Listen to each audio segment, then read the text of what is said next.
Hi, my name is Amy. I will be discussing technology's place within education and whether we should embrace technology within our classrooms. In the world we currently live in, technology is present in many different aspects within our lives and has become a vital necessity. However, technology has increased immensely within our education systems. This can be seen by the increased amount of technology that each student possesses, from smartphones, laptops to iPods and iPads, as well as the increased amount of technology in the classrooms themselves, from smartboards to computer labs and online classes. We must recognize that a technological revolution isn't coming to our classrooms because it is already here. The impact of technology within our education systems is challenging many people's morals and values.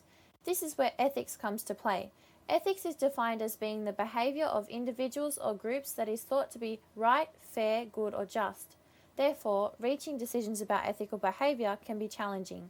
Technology within our education systems has definitely been a popular debatable topic, heavily relying on the concept of what is ethical and not. So, what are some of the issues technology is causing within our education system? Technology can be a distraction within the classroom. This makes the notion of creating a structure and culture of respect all the more important since day one. Teachers should identify specific projects, times during class, and the specific intentions they have for allowing the use of technology within their classroom. Creating expectation and guidelines for the students and sticking to them will be important for students in respecting the teacher's boundaries. It will be better to use technology that students already have for good and valuable learning experiences rather than pretend like those devices aren't present in the class in the first place. Teachers that create assignments in class that use both technological tools as well as oral presentations and collaboration, this will teach their students to be more dynamic in how they learn and interact with others. Students do not have equal access to technological resources, which has the potential to exclude students who do not have access to technology. There will be students who cannot access technological resources. It will be up to teachers to point them in the direction of the library or community resources, or for teachers to create assignments that allow them to work in groups and share resources.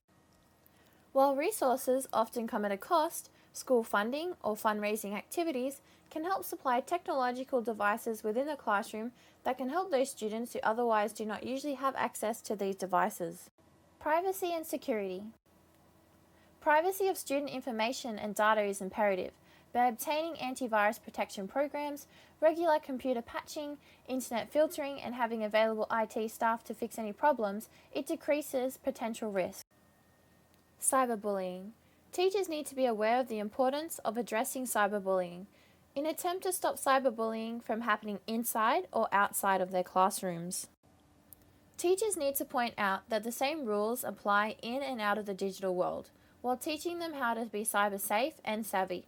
Teachers also need to teach students that it's okay to report abuse from cyberbullying and how they can do it. These are some of the most common problems related to technology within our schools.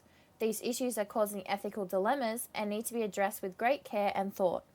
New South Wales Government Education Policies Discussion. Bullying, preventing and responding to student bullying in schools policy. This policy supports the prevention and problem-solving areas of cyberbullying that we discuss through defining what cyberbullying is, supporting raising awareness by implementing early intervention programs, embedding anti-bullying messages throughout the curriculum, regularly monitoring and evaluating the effectiveness of the plan, and how to respond to bullying reports.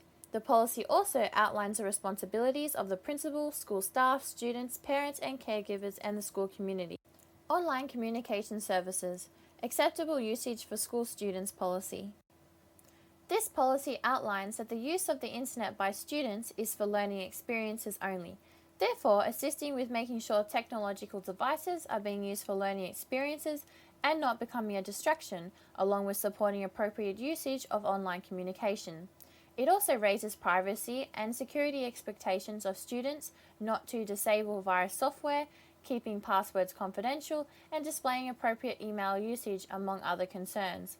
This policy also advises to report inappropriate behaviour and bullying while using online communication services, ultimately supporting their bullying policy. Student Bring Your Own Device Policy.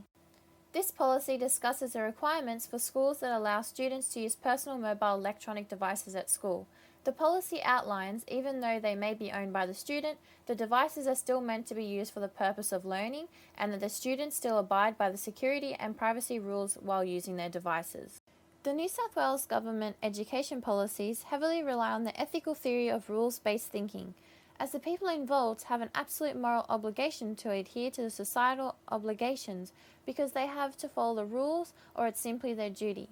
Our policies set out the rules we ought to obey and follow. However, the downside to rules-based thinking is that we act on duties regardless of the consequences.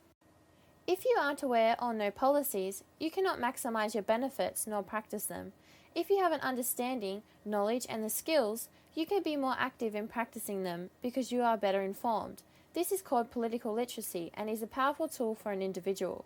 Policy analysis is the capability of understanding the values, priorities at work in the formation of policies, and also to understand the possibilities of deconstructing policies to understand how it might work to the advantage of some or disadvantage to others, or simply to create justice.